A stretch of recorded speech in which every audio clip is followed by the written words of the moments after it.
हवामान अभ्यासक मुक्काम पोस्ट गुगळी धामणगाव तालुका शिरूर जिल्हा परभणी। सांगायचं झालं तर 20 एप्रिल पासून ते 28 एप्रिल दरम्यान महाराष्ट्राच्या दक्षिण भागाकडे पाऊस पडणार आहे आणि कोणत्या कोणत्या जिल्ह्यामध्ये पासणार आहे म्हणून हा अंदाज लक्षात घ्यायचा।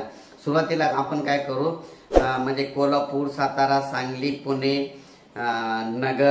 नगर, सोलापूर, उस्मानाबाद, बीड, लातूर, परभणी, हिंगोली, नांदेड, यवतमाळ आणि यवतमाळपर्यंत ह्या पट्ट्यामध्ये पाऊस असणार आहे।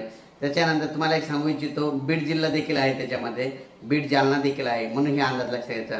म्हणजे सांगायचं झालं तर आपण परत एकदा सांगतो, सातारा, सांगली, सोलापूर, कोल्हापूर, पुणे, त्याच्यानंतर नगर, बीड, जालना, परभणी, हिंगोली, लातूर, नांदेड, यवतमाळ, म्हणजे ह्या भागामध्ये 28 एप्रिल पर्यंत म्हणजे दररोज 2 दिवसांना परत एकदा येणार। म्हणजे एक दिवस येईल की पुन्हा तिसऱ्या दिवशी पाऊस येईल, म्हणजे एक दिवस आल्याच्या नंतर परत तिसऱ्या दिवशी 2 दिवसांना गॅप करत पाऊस येणार आहे, म्हणून हा अंदाज लक्षात घ्यायचा। म्हणजे काही ठिकाणी पाऊस येईल, काही ठिकाणी वारा सुटेल, कुठं पाऊस पडायचाच नाही, ही परिस्थिती राहणार आहे, म्हणून हा अंदाज लक्षात घ्यायचा। अचानक वातावरण बदल झालं तर लगेच एक मेसेज दिलेला आहे। पण परत एक सांगतो, आज आहे 20 एप्रिल।